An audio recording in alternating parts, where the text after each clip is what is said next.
हिंदी में यूपीएससी की तैयारी से संबंधित प्रोग्राम्स को देखने के लिए सब्सक्राइब करें स्टडी IQ IAS हिंदी। नमस्कार, स्टडी IQ IAS हिंदी में आप सभी लोगों का बहुत बहुत स्वागत है। मैं विरद एक बार आपके समक्ष फिर से हाजिर हुआ हूं। दोस्तों, हम सब लोग पढ़ रहे हैं भारत का स्वतंत्रता संघर्ष और बहुत ही जल्द आपके करीब आने वाला है भारत का स्वतंत्रता दिवस। तो शायद आप लोगों को इस सब चैप्टर्स को पढ़ने में और ज़्यादा आनंद आ रहा होगा और आना भी चाहिए, क्योंकि आपको ये निकटता से पता चल रहा होगा कि हमने जिसको हम आज 15 अगस्त के रूप में मनाते हैं, स्वतंत्रता दिवस के रूप में मनाते हैं, उस स्वतंत्रता के लिए किस किस प्रकार के संघर्ष किए गए और किन किन लोगों ने संघर्ष किए। केवल कुछ लोगों को याद कर लेने से काम नहीं चलेगा। निस्संदेह उन्होंने top of the leadership qualities जो हैं वो रिप्रेजेंट करी हैं, जो हम उन्हें याद करते हैं अपने शहीदों के रूप में, अपने नेतृत्वकर्ताओं के रूप में, क्रांतिकारियों के रूप में, आंदोलनकारियों के रूप में।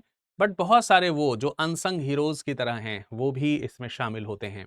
इन्हीं सब चीज़ों को हम कवर कर रहे हैं भारत के स्वतंत्रता संघर्ष में।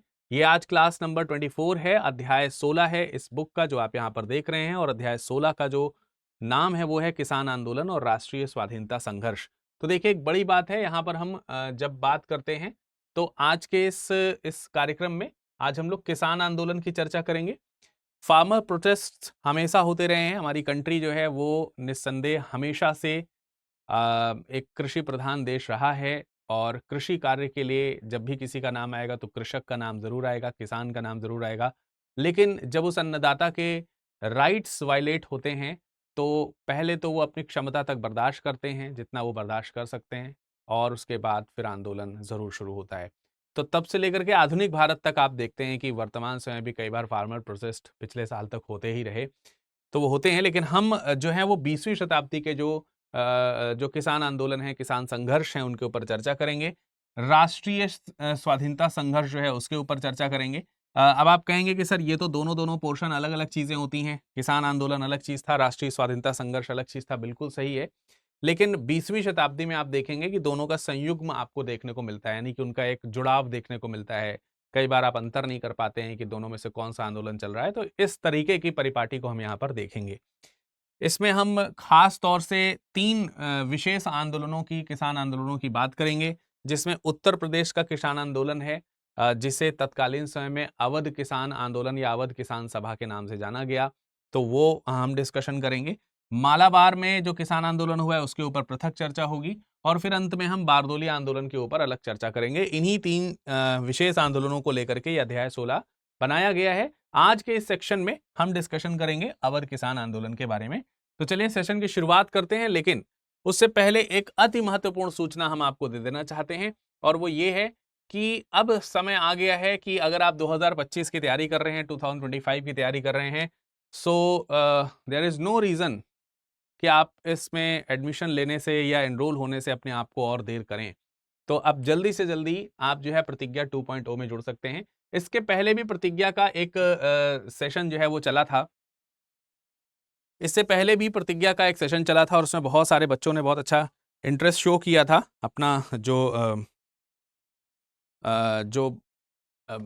मतलब इसमें रुचि है वो प्रदर्शित करी थी। लेकिन क्योंकि हम बैच कुछ समय पश्चात ख़त्म करते हैं, बंद कर देते हैं, क्योंकि हम एक बैच में सीमित स्टूडेंट्स ही रखना चाहते हैं, इसलिए क्योंकि उसकी फैसिलिटी भी फिर उसी के साथ खत्म हो गई, तो आपकी बहुत सारी डिमांड्स हुई, और उसके कारण जो है प्रतिज्ञा का 2.0 बैच शुरू किया गया है, वो भी एक नए लाग लपेट से शुरू किया गया है। इसमें हिंदी मीडियम में बैचेस जो हैं वो शुरू हो जाएंगे 10 तारीख से। ठीक है, आपको ध्यान रखना है, ये जो बैचेस हैं ये 10th ऑफ अगस्त से शुरू हो जाएंगे। ठीक है, 10 अगस्त से आपकी क्लासेस जो है वो शुरू हो जाएंगी। माफ़ कीजिएगा, 10 अगस्त से नहीं, 19 अगस्त से। 10 अगस्त तो बीत चुका है, माफ़ कीजिएगा, 19 अगस्त से आपकी इसमें क्लासेस जो है वो शुरू हो जाएंगी। और 19 अगस्त से शुरू होने वाली इन क्लासेस में कुछ खास चीज़ें हैं जो आपको देखने को मिलेंगी। सबसे बड़ी खास चीज़ ये है कि पिछला जो प्रतिज्ञा बैच था वो आपको तकरीबन इस विरद लाइव कोड के यूज़ करने से, यानी इस कोड का इस्तेमाल करने से, ये बैच आपको मिला था तकरीबन 25,000 के आसपास, 24,000 में, 24,000 सॉरी, 25,000, 25,000, 25,000 के आसपास में मिला था। पर अब इसमें और डिस्काउंट कर दिया गया है, यानी कि जो बेस फीस थी उसमें और ज़्यादा डिस्काउंट करके फाइनली 47% का फ्लैट डिस्काउंट आपको मिल रहा है। और अब जो है ये बैच 3,999 में आप परचेज कर सकते हैं, यानी कि 24,000 रुपए में आप परचेज कर सकते हैं।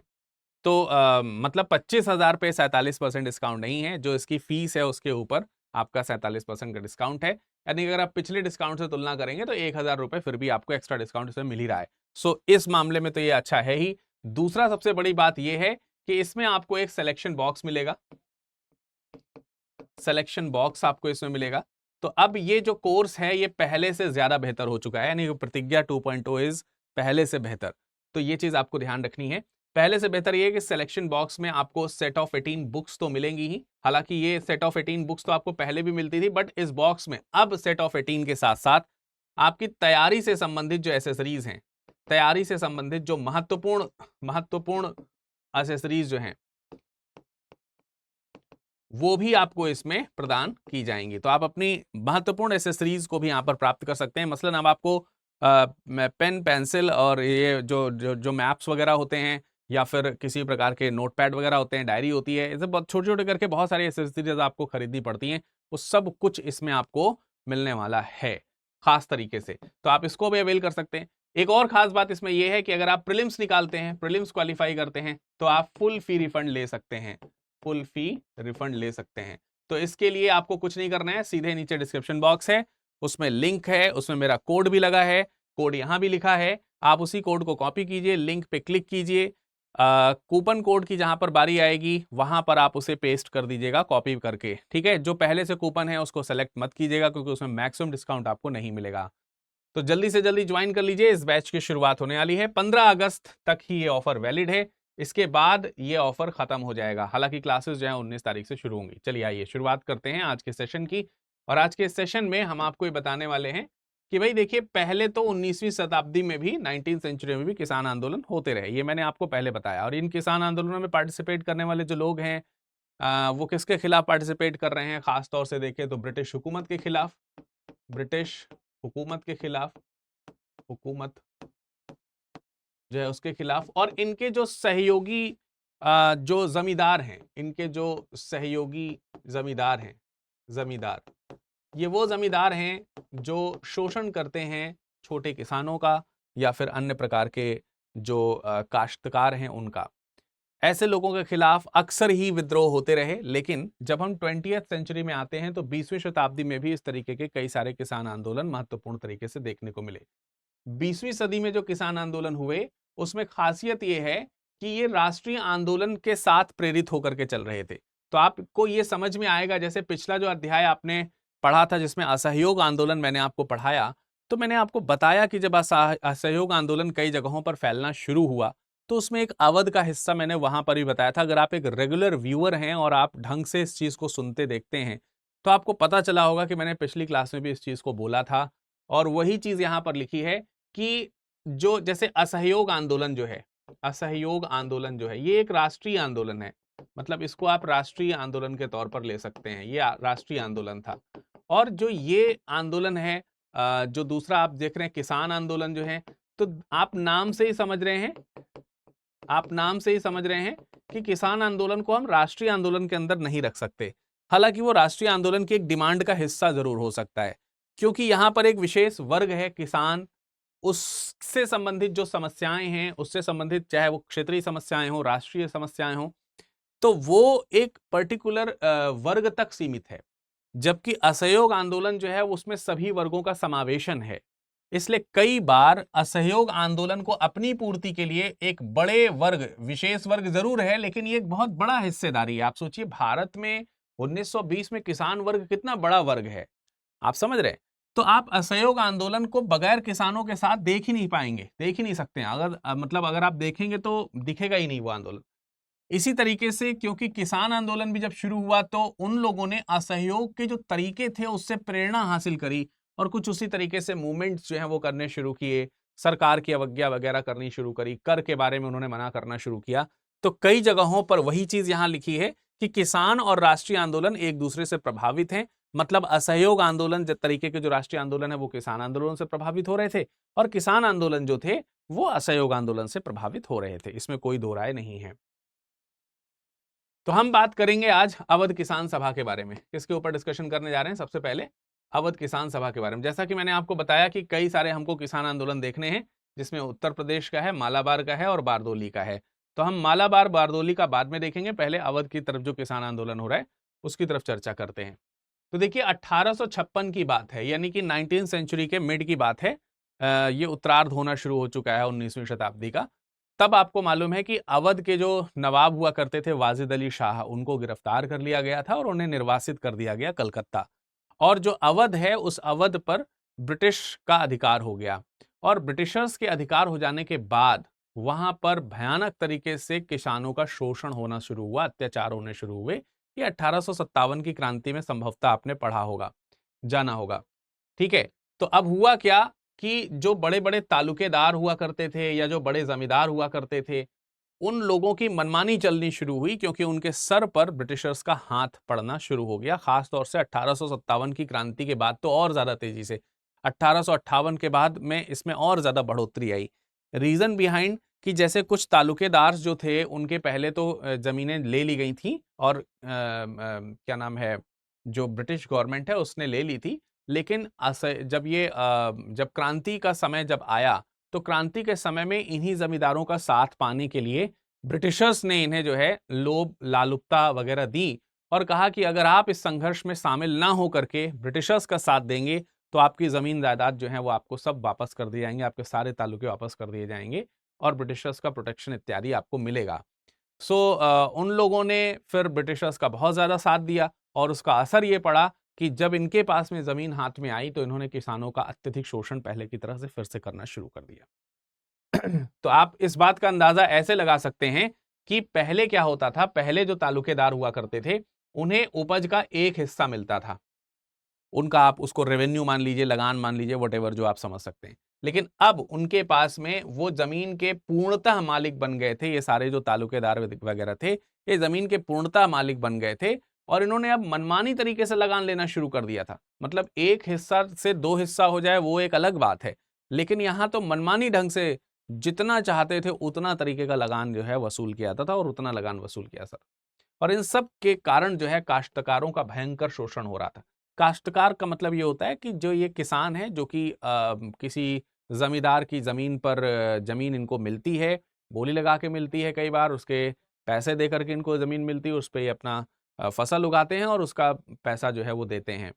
तो उनका भी जो है लगातार शोषण होना यहाँ पर शुरू हो गया, बहुत परेशानी का समय आया।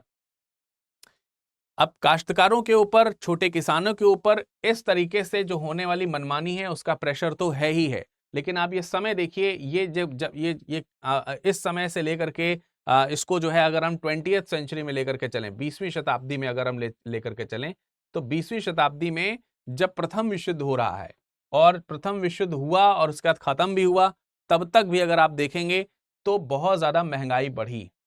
और ब्रिटिश युद्ध, प्रथम विश्व युद्ध के दौरान में जो ये महंगाइयां बढ़ी हैं, इस चीज को लेकर के तमाम सारे जनमानस के ऊपर बुरा प्रभाव पड़ा, और उन्होंने आंदोलन किए। जैसे इसका एक हिस्सा आप लोगों ने पहले सुना होगा, या इसका एक हिस्सा पहले मैंने आपको बताया था कि इसी महंगाई को ध्यान में रखते हुए अहमदाबाद मिल के जो मजदूर हैं उन्होंने अपने मिल मालिकों से ये कहा था कि प्लेग बोनस खत्म होने के बाद अब हमें महंगाई भत्ता जो है वो एज इट इज रहना चाहिए, क्योंकि आपने वहां पर रेट नहीं बढ़ाए थे।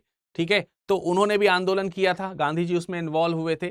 तो समथिंग लाइक दैट यहाँ पर भी चीजें हो रही हैं, और फिर किसानों ने यहाँ पर बगावतें करनी शुरू की। और मतलब क्योंकि अब हद हो गई ना, आप मोर देन 50 ईयर्स हो रहे हैं, धीरे धीरे करके चीजें जो हैं वो आगे बढ़ रही हैं, लोगों को परेशानियां हो रही हैं, और वो उसकी कैंपेनिंग में फिर जुटना शुरू हो रहे हैं। अत्याचार के खिलाफ कभी तो आवाज उठेगी, तो वो आवाज अब उठनी शुरू हो रही है।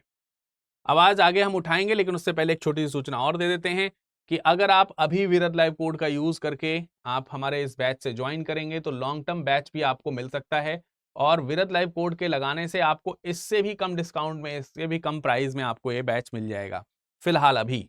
तो इसमें क्लासेस शुरू हो चुकी हैं, बट आप चाहें तो अभी इसमें एनरोल हो सकते हैं।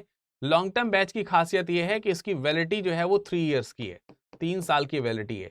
तो जो भी स्टूडेंट जो हैं वो ग्रेजुएशन वगैरह में है, सेकेंड ईयर या फिर थर्ड ईयर में या फिर फर्स्ट ईयर इत्यादि में, तो वो इस बैच को ले सकते हैं। उनको जो है जब उनको प्रीलिम्स देना होगा तो उनके लिए अलग से स्पेशल बैच भी उनको प्रोवाइड कर दिया जाएगा। प्रीलिम्स वगैरह के साथ साथ उनकी मेंस की तैयारी वगैरह सब कुछ हम कराएंगे, एज इट इज सारी सुविधाएं इसमें देंगे। 18 किताबों का सेट भी इसमें मिलेगा। तो आप इसमें भी जुड़ सकते हैं।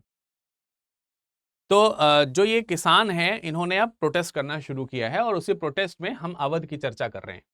देखिए 20वीं शताब्दी में जैसा कि मैं आपको बता ही रहा हूं कि ये सब घटना अगर विश्व युद्ध के समय की है, तो विश्व युद्ध के ठीक पहले अगर आप देखेंगे, प्रथम विश्व युद्ध जिस समय, मतलब इनफैक्ट जिस समय प्रथम विश्व युद्ध चल रहा है, तो उस समय गांधी जी अभी भारत नहीं आए हैं। गांधी जी तो 15 में आए हैं, 14 में विश्व युद्ध शुरू हो गया, यानी कि mid of the first world war Gandhi ji Bharat में वापस आते हैं। लेकिन आपको मालूम है कि गांधी जी भारत में वापस आते ही तुरंत भारतीय राजनीति में सक्रिय नहीं हुए थे। 1 से 1.5 साल उन्होंने भारत भ्रमण किया, भारत को समझने का प्रयास किया था। तो उस समय तक भारत में जो एक एक्टिव जो संस्था चल रही थी, जिसके ऊपर भरोसा किया जा सकता था, जो स्वराज की, स्वशासन की मांग कर रहा था, वो था होम रूल लीग। और तिलक और बेसेंट का ये होम रूल लीग काफी ज्यादा एक्टिव था और लोगों को उसके ऊपर काफी विश्वास था। उस समय तक कांग्रेस जो है थोड़ी सी शिथिल पड़ गई थी, हालांकि फिर कांग्रेस के लोगों ने कांग्रेस और लीग जो है वो मिल करके चीजों को आगे बढ़ाती। तो आप अगर इसके बारे में सुनना चाहते हैं तो मैंने इसके ऊपर भी एक सेशन इसके पहले लिया हुआ है। I think it was 19th chapter, 19th session. तो आप 19वां या 20वां सेशन आप देखेंगे तो आपको पता चल जाएगा।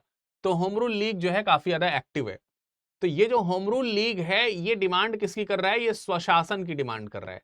स्वशासन, बात समझ में आ रही है आपको? ये स्वशासन की मांग कर रहा है। एंड अगेन ये एक बार देखा जाए तो ये राष्ट्रीय आंदोलन, ये क्या है? ये एक राष्ट्रीय आंदोलन है।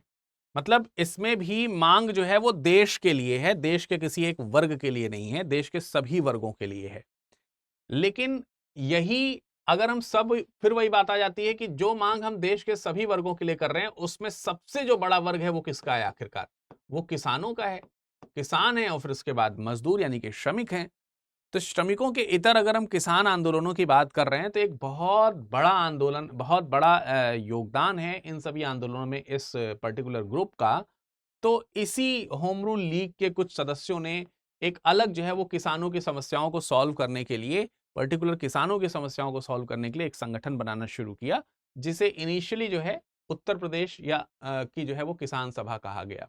और इसको फरवरी 1918 में जो है फॉर्म कर दिया गया। फरवरी 1918 में इसको फॉर्म किया गया। कई सारे इसके मतलब कह सकते हैं कि फार्मर वर्कर्स हुए, किसान मूवमेंट में जुड़ने वाले लोग हुए। और इसमें बहुत इंपॉर्टेंट नाम आपको याद रखने हैं, जैसे गौरी शंकर मिश्र हैं, इंद्र नारायण द्विवेदी हैं, मदन मोहन मालवीय हैं। इन सब लोगों ने इस तरीके के आंदोलनों को क्या किया? लीड किया। और ये किसानों की जो समस्याएं हैं, ये सब लोग जो हैं, किसानों की जो समस्याएं हैं, इन समस्याओं का हल, किसानों की इन समस्याओं का हल कॉन्स्टिट्यूशनल मैनर में ढूंढना चाहते थे। कॉन्स्टिट्यूशनल मैनर में ढूंढना चाहते थे, ढूंढना चाहते थे। तो ये चीज आपको यहां पर ये ध्यान रखना है कि ये मतलब संवैधानिक तरीके से जो है ये इसमें विश्वास रखते थे। अच्छा, एक चीज और है कि इन्होंने कुछ याचिकाएं जो हैं वो दी हैं। उन्होंने इन याचिकाओं में कॉन्स्टिट्यूशनल मैनर में इन सब के हल जो है वो ढूंढने का प्रयास किया। और ये एक ऐसा समय है जिस समय लोगों ने एक नए प्रकार के संविधान की मांग कर ली थी। एंड दैट इज वाई 1919 में आपको देखते हैं कि आप एक नया कानून हम लोग के यहाँ आता है, जिसको हम लोगों ने सुधार का इनाम दिया है। 1919 का जो एक्ट है वो मॉन्टेग्यू चैम्सफोर्ड सुधार के नाम पे जाना जाता है। तो ये लोगों को उम्मीद थी, उदारवादियों को ये उम्मीद थी, किसान आंदोलनकारियों को उम्मीद थी कि नए जो है क्या बनेंगे, नया जो है यहाँ पर एक बनाया जाएगा, नया तरीके से जो है हमको एक कानून जो है वो देखने को मिलेगा। तो इनके अंदर ये भरोसा है और ये कॉन्स्टिट्यूशनल मैनर में ही जाना जाते हैं। अब देखिए यहाँ पर जो राष्ट्रीय आंदोलन चल रहा है, वो राष्ट्रीय आंदोलन केवल कॉन्स्टिट्यूशनल मैनर में नहीं है। हालांकि इन्होंने भी कॉन्स्टिट्यूशनल मैनर अपनाने का तरीका सोचा है, लेकिन अब इन्हें लगेगा तो ये अनकॉन्स्टिट्यूशनल मैनर जो है वो भी लेकर के चलेंगे। मतलब कोई ज़रूरी नहीं है कि हम इसको जो सभाएं हैं, जो परिषदें हैं, उन्हीं में इसका हल ढूंढें। हम उस सभा और परिषद के बाहर से भी इस समस्या का हल ढूंढ सकते हैं। तो वो चीज़ कुछ आंदोलनकारियों ने करी है, राष्ट्रीय आंदोलनकारियों ने। लेकिन ये लोग इसको सभा और परिषद के भीतर ही इसका हल जो है वो ढूंढना चाहते थे। फिर भी जो इनकी मांगें उठी, उन मांगों में बहुत सारे लोग धीरे धीरे करके शामिल होना शुरू हो गए। उत्तर प्रदेश की बहुत सारी जो तहसीलें हैं, उन तहसीलों के बहुत सारे जो किसान हैं वो इसमें शामिल होने शुरू हुए। तो आप और बहुत जगहों पर जो है आप देखेंगे सभाएं बननी शुरू हुई, छोटी छोटी किसान सभाएं बननी शुरू हुई। आप विश्वास नहीं करेंगे कि 173 तहसीलों में मोर देन 450 सभाएं जो है वो विकसित हो चुकी थी, जो किसानों के लिए काम कर रही थी अलग अलग क्षेत्रों में। तो सबकी डिमांड किसानों के हित को लेकर के है, और सब जो अपने जमींदार हैं, जो तालुकेदार हैं, उनसे परेशान हैं और उनके खिलाफ प्रोटेस्ट लगातार कर रहे हैं। तो ये जो आप देखेंगे कि ये जो सभाएं हैं, इन सभाओं ने काम क्या किया? इन सभाओं ने कुछ और काम नहीं किया है, बशर्ते कि जो किसानों को जागरूकता है, किसानों की दिक्कत क्या है? किसानों से मनमाना लगान वसूला जा रहा है, मनमाना लगान वसूला जा रहा है, मनमाने कर वसूले जा रहे हैं, और उनसे बेगारी तक कराई जा रही है। आप समझ रहे हैं? मतलब उनसे खेती किसानी करा ली जा रही है, लेकिन उसका पैसा तक नहीं दिया जा रहा है। और इसकी आवाज उठाएं कैसे, ये किसानों को मालूम नहीं है। तो और कई सारे किसानों को तो ये भी नहीं मालूम है कि उनके साथ ये अत्याचार भी हो रहा है। उनको तो ये नियति लग रही है कि यार ये तो हमारी नियति है, इसमें हम क्या कर सकते हैं, ये तो अब उन्होंने कहा है तो देना तो पड़ेगा। ये तो मतलब कागज पत्तर की बात है, वो भी कहाँ अनैति कर रहे हैं, हमारे पास पैसा नहीं है तो हमारी गलती है। मतलब बहुत सारे किसान हैं ऐसे जिनको ये बिलीव भी नहीं है कि उनके साथ जो है वो अहित हो रहा है, अहित हो रहा है किसी प्रकार का। तो ये किसान जागरूकता जो है इन सभाओं के माध्यम से होनी शुरू हुई। लोगों को बताया गया कि ऐसा हो रहा है, ये तुम्हारे हक हैं। लोगों को अपने हक के बारे में मालूम नहीं था, तब इन किसानों को अपने हक के बारे में बताया जाना शुरू किया गया। और इस तरह की सभाएं जो हैं रेगुलर बेसिस पे बहुत सारी सभाएं होनी शुरू करें, और इस सब चीजों का असर ये हुआ, किसान जागरूक हुआ। अब किसान जागरूक हुआ है, इसका एक उदाहरण आप देखिए कि इन्हीं समयों में जब दिल्ली में और अमृतसर में इंडियन नेशनल कांग्रेस की जब सभाएं हुई, जो इनकी रेगुलर सभाएं हुआ करती थी, सम्मेलन जो हुआ करते थे, इनके जो रेगुलर सम्मेलन हुए, इसमें बहुत बड़ी तादाद में दिल्ली में और अमृतसर में किसान केवल पहुंचे। आप सोचिए, मतलब कांग्रेस का ये 2 अधिवेशन जो है ऐसे लग रहा था जैसे किसान अधिवेशन हो रहा हो, यानी कि आप इतना मिक्स हो गया। जबकि जो इंडियन नेशनल कांग्रेस है वो राष्ट्रीय स्तर पर बात करती है हर चीज से, तो पता नहीं चल रहा है। तो इतनी बड़ी मात्रा में लोग यहां पर पहुंचे हैं। और फिर इसी में एक घटना जुड़ती है 1919 में, प्रतापगढ़ जिले में घटना जुड़ती है। प्रतापगढ़ के जो बुलेटीदार हैं, बुलेटीदार का मतलब होता है जो धोबी नाई और इस तरीके के जो लोग होते हैं, तो आप इसको धोबी नाई आंदोलन भी कहते हैं। कई जगहों पर इसको धोबी नाई आंदोलन भी कहा गया लोकल स्तर पर, ठीक है। बहरहाल इसमें जो बुलेटीदार हैं, जैसे जो बड़े लोग हैं, वो बड़े मालूम है क्यों है? क्योंकि उनके समक्ष छोटे लोग हैं। अगर छोटे लोग ही नहीं होंगे संसार में तो बड़े काहे के बड़े होंगे? तो इसको आप इस तरह से समझ सकते हैं, जैसे कि ये जो बड़े बड़े किसान हैं, माफ कीजिएगा, ये जो बड़े बड़े जमींदार हैं, ये जो तालुकेदार हैं, इनके लिए काम कौन कर रहा है?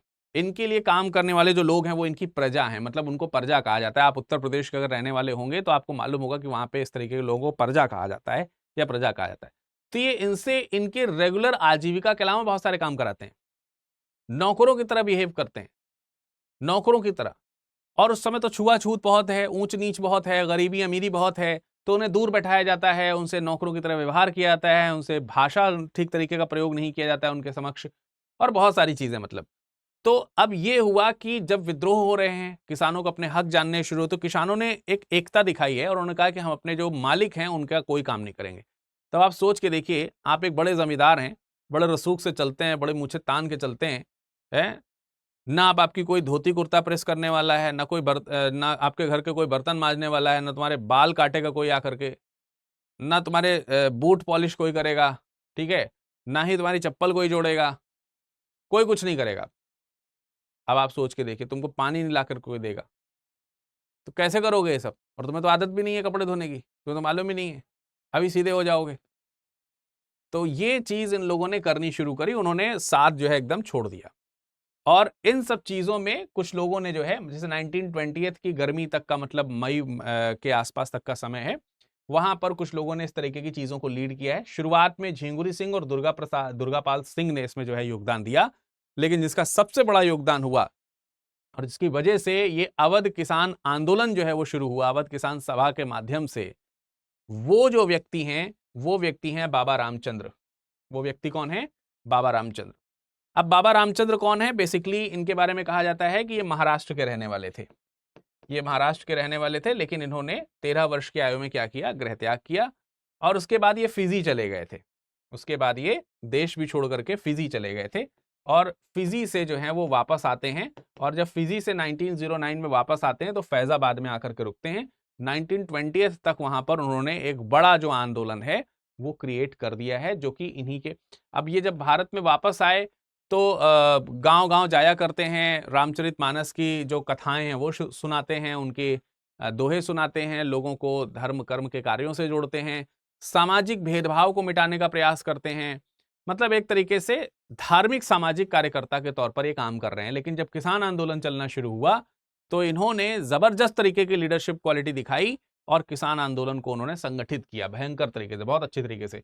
तो जून 2020 में देखिए, ये जौनपुर, प्रतापगढ़, ये सब जगह हैं। जौनपुर और प्रतापगढ़ से लेकर के प्रयागराज तक इनकी कैंपेनिंग खूब चली है। जगह जगह पर इन्होंने किसान आंदोलन जो है वो खड़े किए हैं, बहुत बड़ी मात्रा में इन्हीं के नेतृत्व में, बाबा रामचंद्र के नेतृत्व। बाबा रामचंद्र का नाम आपको ध्यान रखना है। फिर उसके बाद बहुत सारी सभा को लेकर के ये प्रयागराज में जाकर के नेहरू से, जवाहरलाल नेहरू हैं, गौरी शंकर मिश्र हैं, जो पहले भी आंदोलन में शामिल हुए थे, उन सब लोगों से मुलाकात करते हैं और उनसे कहते हैं कि इन सब लोगों की समस्या भी आकर के आप सुनिए। तो आंदोलन जो है वो यूनिफाइड हो रहा है, मतलब और लोग उसमें जुड़ रहे हैं और सेम तरीके का जो है आपको आंदोलन का टेक्सचर दिखाई देगा हर जगह पर। तो भाई ये चीज और बढ़ी हो गई। तो सब लोगों ने उस समय, खास तौर से अगर हम देखें तो प्रतापगढ़ में ये आंदोलन जो है वो चलना था, प्रतापगढ़ से इन्होंने लीड किया है। इसी समय घटना घटती है, प्रतापगढ़ में एक नए डिप्टी कमिश्नर आते हैं जिनका नाम है मेहता, मिस्टर मेहता। मिस्टर मेहता जो है थोड़े से सॉफ्ट हार्टेड हैं और ये ऐसे व्यक्ति हैं जो किसानों के विषय में थोड़ा सा सोचते हैं। उन्होंने किसानों को आश्वासन दिया है कि आप लोग चिंता ना कीजिए, हम जो है इसके बारे में कोई ना कोई हल निकालेंगे, बीच का रास्ता कोई ना कोई निकालेंगे। तो उस समय, जिस समय उन्होंने आश्वासन दिया है, उस समय रूर गांव जो है, जो प्रतापगढ़ में ही है, वहां पर लोग जो हैं इस आंदोलन के लिए इकट्ठा हुए थे।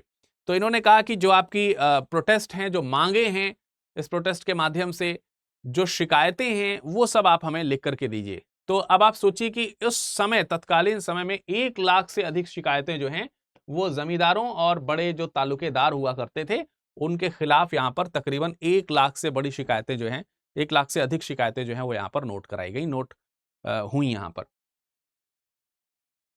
अब हुआ क्या कि जब इस तरीके से मूवमेंट बहुत ज्यादा बढ़ना शुरू हो गया तो 28 अगस्त 1920 की बात है, ब्रिटिशर्स को ये लगा कि इस तरीके की काम अगर चलता रहेगा तो फिर तो दिक्कत है। मेहता जो है कुछ समय के लिए छुट्टी पर चले गए थे, इनको किसी कारण से छुट्टी पर जाना पड़ा। जैसे ही इनको छुट्टी पर जाना पड़ा तो ये जो जिनके खिलाफ जो ये आंदोलनकारी हैं, माफ कीजिएगा, ये जो तालुकेदार जो हैं, जमींदार जो हैं, इनके खिलाफ, इनको जो है मौका मिल गया, जिनके खिलाफ ये सब लोग काम कर रहे थे, जिनके खिलाफ ये शिकायतें लिखी जा रही थी, उनको जैसे ही छुट्टी पे वो चले गए तो बाकी लोगों को मौका मिल गया, किसानों के खिलाफ जो है वो एक हो गए। उन्होंने अंग्रेजों के साथ मिल करके, ब्रिटिश उनके जो है सपोर्टर्स हुआ करते थे, उन्होंने ब्रिटिश सपोर्टर्स के साथ मिल करके इनका दमन जो है वो करना शुरू कर दिया। और दमन जब करना शुरू कर दिया तो इस बीच जो है फिर किसान आंदोलन तीव्र हुए, वो जो है मतलब एग्रेसिव हो गए। और इसी सब घटना के दौरान जो है 28 अगस्त 1920 को बाबा रामचंद्र जो हैं और इनके अलावा 32 किसान जो हैं उनको गिरफ्तार कर लिया गया। अब जब इनको गिरफ्तार किया गया तो ब्रिटिशर्स ने सोचा कि इस तरीके की गिरफ्तारी से ये लोग भयभीत हो जाएंगे, ऐसा कुछ हुआ नहीं, आंदोलन और ज्यादा भड़क गया। जागरूकता की यही शक्ति होती है, जब आप अपने राइट्स को जान जाते हैं तो आप किसी प्रकार के गिरफ्तारी से या फिर किसी प्रकार के इस तरीके के अत्याचार से आप घबराते नहीं हैं, डरते नहीं हैं, आप जो है खुल करके उसका सामना करना शुरू कर देते हैं। तो यहाँ पर भी खुल का सामना करना शुरू किया, गिरफ्तार हो गए लोग, और ज्यादा कैंपेनिंग शुरू हो गई किसानों की, ये किसान जो है स्वतः संगठित होने शुरू हो गए। तो एक बार की घटना ये हुई कि जहां पर उनको गिरफ्तार करके रखा गया था, जिस जेल में गिरफ्तार करके रखा गया था, उस जेल में मिलने के लिए 5000 किसान पहुंच गया। 10-12 दिन के बाद की घटना है कि कुछ लोगों को ये पता चला कि गांधी जी जो हैं वो बाबा रामचंद्र से मिलने जा रहे हैं। तो उस समय वहां पर तकरीबन 10,000 किसान इकट्ठा हो गए कि हाँ, अब शायद यहाँ पर कुछ, उनकी मांग क्या है कि हमारे जो नेतृत्व करता है रामचंद्र, उनको छोड़ा जाए। फिर ये वहां पर तब तक जो है वहां पर डटे रहे, इस बार वहां से वापस नहीं गए जेल से, जब तक उन्हें आश्वासन नहीं दे दिया गया कि कल रामचंद्र जी को छोड़ दिया जाएगा। अगले दिन रामचंद्र जी जब छोड़े जाते हैं तो जब तक वो छोड़े नहीं जाते हैं तब तक जेल के पास में ही एक बड़ा सा, मतलब वहाँ तब तो पूरे भारत में काफी बड़े इलाके पर आपको मालूम है खेती खेत हैं, इस तरीके से कोई शहर वगैरह तो हुआ नहीं करता, शहर के आसपास भी बहुत बड़े खेत ही हुआ करते थे। तो ये लोग इंतजार कर रहे हैं, पूरी रात इंतजार कर रहे हैं कि अभी ये छूटेंगे, अभी ये छूटेंगे। तो सब वहीं बैठे हुए हैं। धीरे धीरे करके 10,000 की भीड़ 60,000 की भीड़ में बदल गई और तब जा करके जो है वो उनको छोड़ा गया, रामचंद्र जी को छोड़ा गया। तो रामचंद्र जी एक बड़े ऊंचे प्लेटफॉर्म पे खड़े होकर के सबके सामने आते हैं। तब जब लोगों को विश्वास होता है कि हाँ रामचंद्र जी छोड़ दिए गए हैं, तब वो वहां से डिसबर्स होते हैं। तो ये यहाँ पर सारी चीजें हो रही है। और इसी बीच जब तक ये सारी चीजें हुई तब तक जो है मेहता जो है वो छुट्टी पे थे। इसी बीच मेहता वापस आ जाते हैं। मेहता वापस आते हैं तो फिर से उन्होंने आश्वासन दिया है और शिकायतें वहां पर जुड़ रही हैं। और फिर वही बात है कि इन सब चीजों के बीच में असहयोग आंदोलन जो है वो भी शुरू हो चुका है। क्योंकि आप देख रहे हैं ना, 28 अगस्त 1920 की बात है, मैंने बताया अगस्त 1920 में तो असहयोग आंदोलन शुरू ही हो चुका था। तो असहयोग आंदोलन भी शुरू हो चुका है। तो जो असहयोग आंदोलन शुरू हुआ है उसमें जो ये किसान लोग हैं वो भी शामिल हो गए। फिर वही बात हुई ना, मैंने कहा ना कि असहयोग आंदोलन का सहयोग किसान आंदोलन को मिला है और किसान आंदोलन का सहयोग असहयोग आंदोलन को मिला है। तो वो चीज आपको यहां पर उदाहरण के तौर पर देखने को मिल रही। परंतु फिर भी इस तरीके से किसानों के आंदोलन का असहयोग आंदोलन में शामिल हो जाना कुछ किसान आंदोलनकारियों को पसंद नहीं था। And one of them was Madan Mohan Malviya. Madan Mohan Malviya नहीं चाहते थे कि किसान जो है वो असहयोग आंदोलन में शामिल हों, क्योंकि असहयोग आंदोलन की एक खासियत थी कि उसने संवैधानिक असहयोग भी, संवैधानिक जो चीजें हैं उनके खिलाफ भी असहयोग शुरू किया था। जैसे कि परिषदों का बहिष्कार करना है, विधानमंडलों का बहिष्कार करना है। अगर विधानमंडलों और विधान परिषदों का बहिष्कार होगा तो फिर कॉन्स्टिट्यूशनल मैनर में जो ये पक्षधर हैं कि हमको संवैधानिक संघर्ष करने हैं, तो वो नहीं हो सकता है। दैट इज वाई ये एक मतभेद है इस तरीके के आंदोलन में आप देख रहे हैं। ये मतभेद जरूर है, लेकिन लक्ष्य जो है वो एक ही है कि हमको जो है किसानों की जो भी डिमांड्स है उसको पूरा करना है। और इन्हीं मतभेदों के चलते 17 अक्टूबर 1920 में प्रतापगढ़ में एक समानांतर संगठन का, मतलब समानांतर संगठन जो है वो विकसित हो गया। इसको कहा गया अवध किसान सभा। तो अवध किसान सभा के नाम से प्रतापगढ़ में पैरेलली जो है आप देखेंगे एक और संगठन जो है वो बनना शुरू हुआ। और ऐसे करके फिर बहुत सारी किसान संगठन जो है वो बनने शुरू हो गए। और तत्कालीन समय में आप देखेंगे धीरे धीरे करके मोर देन 330 किसान सभाएं जो है वहां पर आनी शुरू हो गई। बहरहाल इन लोगों ने जो अपना किसान आंदोलन चलाया, इस किसान आंदोलन में एक तरीका अपनाया गया जो तरीका काफी हद तक असहयोग आंदोलन से मेल खाता था। जैसे कि इन आंदोलन के लोगों ने एक कैंपेन चलाया जिसमें लोगों को शपथ दिलाई गई कि यार देखो, हमको जमीन नहीं, बेदखली जो जमीन है हम उसे नहीं जोतेंगे। बेदखली जमीन मतलब जिस जमीन से हमें बेदखल कर दिया गया है, हम वो जमीन हमारी नहीं है तो हम उसमें जोत नहीं करेंगे। अब पहले जबरदस्ती उनसे उस खेत में भी जोत कराया जाता था और बेगारी कराई जाती थी। तो उन्होंने कहा कि हम ऐसी जमीन पर जोत नहीं करेंगे, हम बेगारी कतई नहीं करेंगे, हम लक्ष्य से ज्यादा जो कर निर्धारण है वो नहीं देंगे। इस तरीके से प्रोटेस्ट उन्होंने करने शुरू किए थे और इसी तरीके की चीजें आगे चल करके आपको मालूम है असहयोग आंदोलन ने शुरू की थी। और हम अपने किसी भी मामले का जो निपटारा है वो निपटारा किससे करेंगे, वो पंचायतों के माध्यम से हम करेंगे। तो ये सारी चीजें यहां पर आनी शुरू हुई। 20 से 21 दिसंबर की बात है। इन सब चीजों को ध्यान में रखते हुए लोगों ने ये करना शुरू किया और बहुत बड़ी मात्रा में प्रोटेस्ट हुए। और फिर जो है अयोध्या में तकरीबन 1 लाख लोगों के साथ में फिर से यहाँ पर एक बड़ी जनसभा का आयोजन किया गया। इस बड़ी जनसभा में सांकेतिक रूप से एक मजदूर की स्थिति को दिखाते हुए रामचंद्र जी अपने हाथ बंधे हुए वहां पर सामने आते हैं।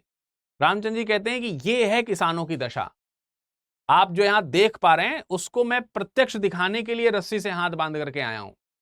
आपके हाथों में रस्सी बंधी हुई नहीं दिख रही है, पर मेरे हाथों में आप बंधी हुई देख पा रहे होंगे। एग्जैक्टली आपके भी ऐसे ही हाथ बंधे हुए हैं, बट किसी और प्रकार की रस्सी से। तो किसानों की दशा को दिखाने के लिए वो यहां पर बंधी हुई रस्सी से आते हैं। और इन सब चीजों में आप देखते हैं कि किसानों को एहसास होता है कि यस, हमारे साथ ऐसी चीजें हो रही हैं। तो जो थोड़ा बहुत ढुलमुल रवैया भी कुछ किसानों ने अपनाया था वो फिर से सुगठित और संगठित होने शुरू हो जाते हैं। यानी आंदोलन को एक बड़ा रूप यहाँ पर देखने को मिलता है। और ये बेसिकली रायबरेली, फैजाबाद, सुल्तानपुर और उसके इर्द गिर्द जो है वो चलना शुरू होता है। अब क्योंकि सबको अपने संघर्ष याद आ गए हैं, सबको अपने बेड़ियां याद आ गई हैं, सबको ये याद आ गया है कि कौन हमारा दुश्मन है, कौन हमारा सहयोगी है, तो वो अपने दुश्मनों से फिर कहीं पर भी तालमेल बिठाते हुए नजर नहीं आते। जहां देखो वहां फिर वो जो है किसान जो हैं, उसमें किसान संघर्षकर्ता जो हैं, वो कई जगहों पर अपने विभिन्न तरीके के, जहां जैसा उचित उनको लगता है वैसे वो प्रोटेस्ट कर रहे हैं। चौकियां लूट ली जा रही हैं, पुलिस के दफ्तर जो हैं वो लूट लिए जा रहे हैं। लूटने का अर्थ यहाँ पर यह है कि वो भी तो लूट से ही इकट्ठा हुआ है, और अपनी ही चीज को वापस लूटना काहे की लूट है, इसमें कोई दो राय वाली बात नहीं है। बट फिर भी अगर देखा जाए तो ये आंदोलन का शायद हिस्सा नहीं हो सकता था, खासतौर से असहयोग आंदोलन का तो हिस्सा नहीं था। डेफिनेटली आपको यहां से असहयोग आंदोलन, किसान आंदोलन दो अलग अलग रास्तों पर जाते हुए दिखाई देंगे, लेकिन आंदोलन है और इसमें कोई दो राय नहीं है कि अपनी हक की मांग के लिए आंदोलन किए जा रहे थे। तो क्योंकि ये संघर्ष लगातार चलते रहे, अब इस तरीके से अगर आप चीजें करेंगे तो स्वाभाविक सी बात है कि पुलिस जो है वो आपके लिए चुप तो बैठेगी नहीं, और इस तरीके की छिटपिट हिंसा को या फिर छिटपिट संघर्ष को समाप्त करना अंग्रेजों के लिए कौन सी बड़ी बात थी। उन्होंने अपने दमन चक्र चलाने शुरू किए, वो दमन करते रहे, लोगों को जेल भरते रहे, गोलियां चलाते रहे, डंडे मारते रहे, लोग मरते रहे, जेल जाते रहे, घायल होते रहे, और उन पर मुकदमे होते रहे। और इन सब चीजों के बीच में आप देखेंगे मार्च 1921 के आसपास यहाँ पर जो है देश दो बैठक अधिनियम जो है वो लागू कर दिया गया। बहुत सारे जिलों में इसको लागू कर दिया गया, उत्तर प्रदेश के बहुत सारे जिलों में, प्रतापगढ़ में, सब जगह पर ये बैठक अधिनियम लागू कर दिया गया, देशद्रोही बैठक अधिनियम। मतलब इसके माध्यम से इस तरीके की सभाएं भी जो है वो गैर कानूनी होनी शुरू हो गई। अब आपको इस तरीके की सभा करने का मौका नहीं दिया जाएगा। अवध मालगुजारी संशोधन अधिनियम जो है वो लागू कर दिया गया। एक तरीके से मतलब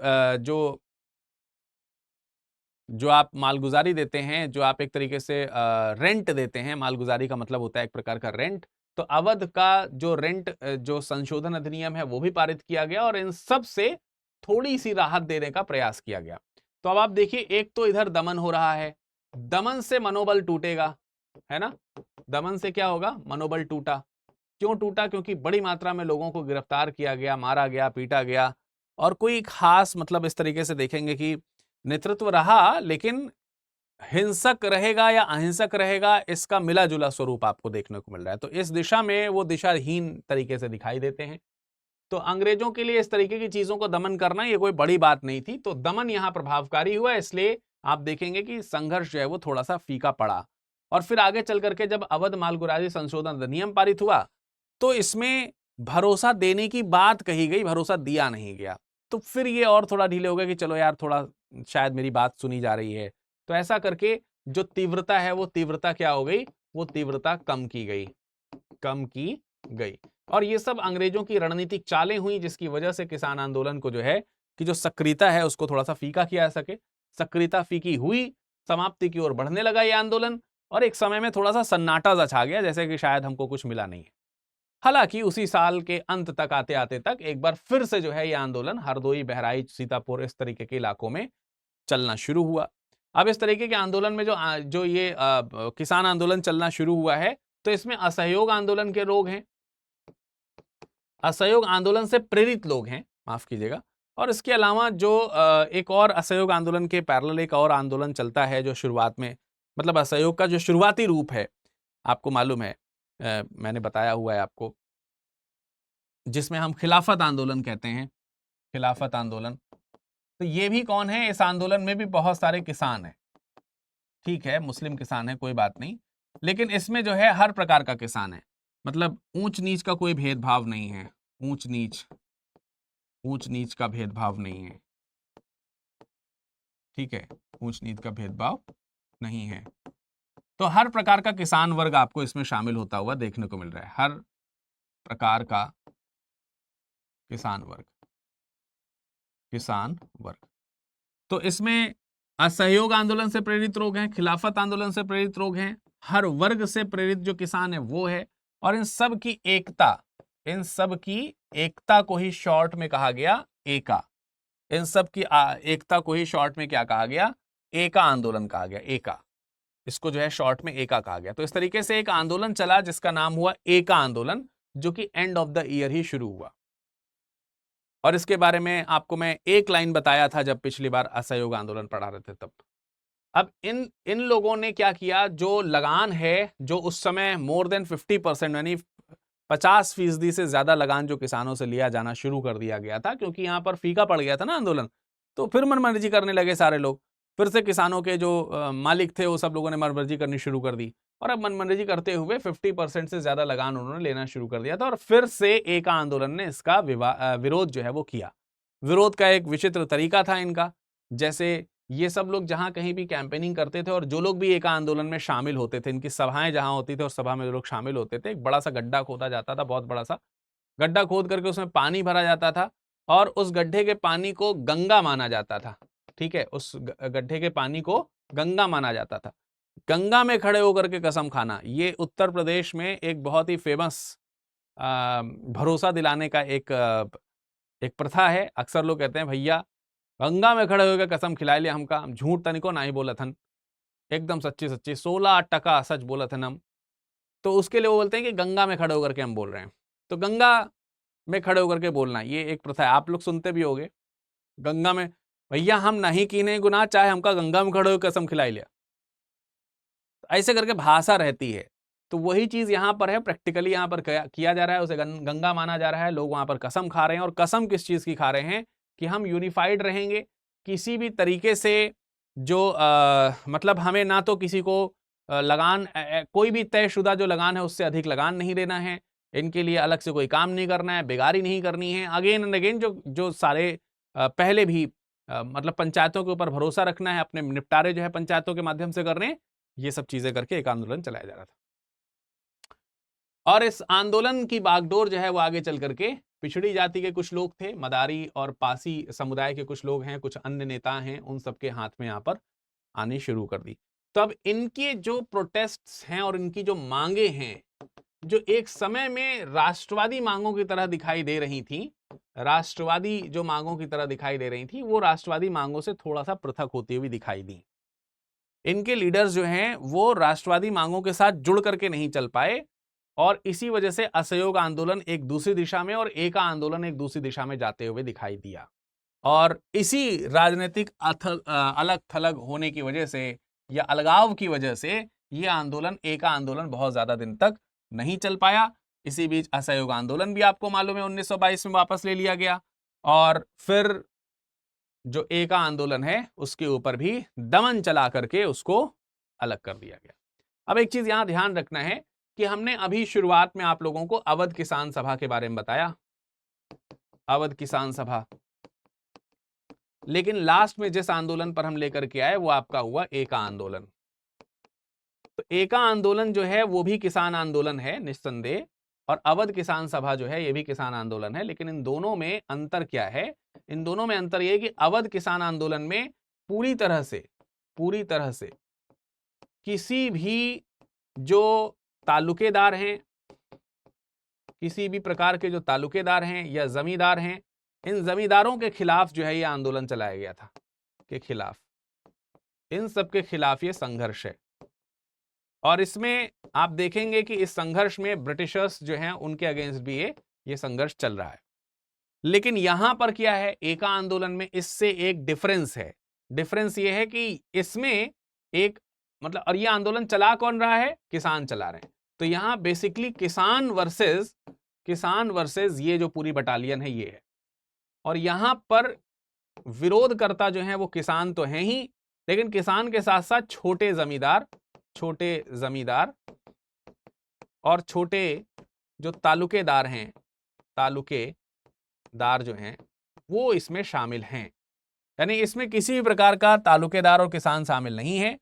और इनका जो विरोध चल रहा है वो बड़े बड़े जो जमींदार हैं, जमींदार जो हैं, जो किसान हैं वो बड़े जमींदारों और तालुकेदार जो हैं इनका विरोध कर रहा है, और ब्रिटिशर्स का विरोध कर रहा है, और जो ये छोटे जमींदार और तालुकेदार हैं ये ब्रिटिशर्स का विरोध कर रहे हैं। तो इस तरीके से ये आपको आंदोलन चलते हुए देखने को मिलता है। फाइनली ये आंदोलन जब दबा लिया ब्रिटिशर्स ने, तो मैंने कहा कि इसकी तीव्रता के आगे जो इस तरीके के किसान आंदोलन थे उनकी तीव्रता बहुत कम थी, सो दैट आसानी से ब्रिटिशर्स ने इस तरीके के आंदोलन को मार्च 1922 तक इस आंदोलन के ऊपर दमन चक्र चलाते हुए, दमन चक्र का मतलब समझ रहे ना, वही मारपीट, उन्हें कैद कर लेना, उनके ऊपर लाठियां बरसाना, गोलियां बरसाना, इस तरीके के आम घटनाओं से, मतलब उस समय आम घटना हो गई थी, इस तरीके की घटनाओं से उनको क्या कर दिया गया, कैद कर लिया गया और इस आंदोलन के ऊपर कंट्रोल कर लिया गया। तो ये था आपका एक आंदोलन जो किसान आंदोलन के रूप में मैंने आपको बताया। कल मैं आप लोगों को मोपला के किसान आंदोलनों के बारे में बताऊंगा, जो कि मोस्ट इंपॉर्टेंट किसान आंदोलन है। उसके बारे में हमसे मुलाकात कीजिएगा। लेकिन मैं आपको यहां पर एक चीज और बता देता हूं दोस्तों, जाने से पहले आप इन सब चीजों पर जरूर ध्यान दीजिए कि अब आपके सामने प्रतिज्ञा 2.0 बैच आ चुका है, जिसमें आपको 1000 प्लस आवर्स की लाइव क्लासेस तो मिलेंगी ही, रिकॉर्डेड क्लासेस भी मिलेंगी, मेंटरशिप भी आपको मिलेगी, ठीक है, और प्री और मेंस की तैयारी के लिए, ठीक है, आपको टेस्ट सीरीज इसमें मिलेंगी, यानी कि कुछ भी आपको अलग से नहीं परचेज करना है। परंतु खासियत यह है इस प्रतिज्ञा बैच की कि ये सारी चीजें जो हैं आपको मिलेंगी विरद लाइव कोड के माध्यम से मात्र 23,999 में, यानी 24,000 रुपए में आप ये सारी चीजें अब उपलब्ध ले सकते हैं। प्रतिज्ञा जो पहला चला था, प्रतिज्ञा बैच जो पहला चलाया गया था शुरुआत में, उसमें जो है आप देख सकते हैं कि फीस जो है वो 25,000 रुपए थी, तो उससे 1,000 रुपए आपको फीस कम दी जा रही है। और इसके अलावा इसमें आपको सेट ऑफ 18 बुक्स के साथ साथ आपको सिलेक्शन बॉक्स जो है वो दिया जा रहा है, और इस सिलेक्शन बॉक्स में आपकी तैयारी से संबंधित जितनी भी एसेसरीज हैं वो सारी इसमें मौजूद हैं, including the set of 18 books. इसके अलावा अगर आप प्रीलिम्स क्वालिफाई करते हैं, अगर आप प्रीलिम 2025 क्वालिफाई करते हैं और अगर आप ये क्वालिफाई कर लेते हैं, तो आपके पास पूरा अवसर है कि आप अपनी फुल फीस जो है वो रिफंड ले लें, फुल फीस जो है वो आप रिफंड ले लें। और इसके अलावा आपको 1 साल की एक्सटेंडेड 1 ईयर की एक्सटेंडेड वैलिडिटी के साथ भी ये कोर्स उपलब्ध कराया जाएगा, तो इसको लेना बिल्कुल मत भूलिए। अगर आप लॉन्ग टर्म बैच लेना चाहते हैं तो उसमें भी आपका स्वागत है। लॉन्ग टर्म बैच में भी आप विरद लाइव कोड के साथ जुड़ सकते हैं। इसकी वैलिडिटी जो है वो 3 साल की होती है, इसकी वैलिडिटी जो होती है वो 1.5 साल की होती है, 1.5 ईयर की। लेकिन आप प्रीलिम क्वालिफाई कर दोगे तो 1 साल और हो जाएगी, यानी 2.5 साल की हो जाएगी इसकी भी वैलिडिटी।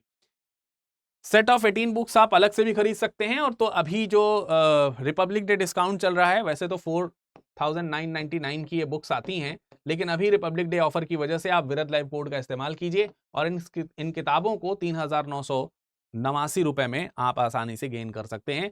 तो आप बुक सेक्शन में जाकर के इसको परचेज कर सकते हो, ठीक है। तो चलिए फिलहाल इतना ही इस सेशन में, मुलाकात करेंगे अगले सत्र में। तब तक अपना ख्याल रखिएगा, स्वस्थ रहिएगा, मस्त रहिएगा। धन्यवाद। हिंदी में यूपीएससी की तैयारी से संबंधित प्रोग्राम्स को देखने के लिए सब्सक्राइब करें स्टडी IQ IAS हिंदी।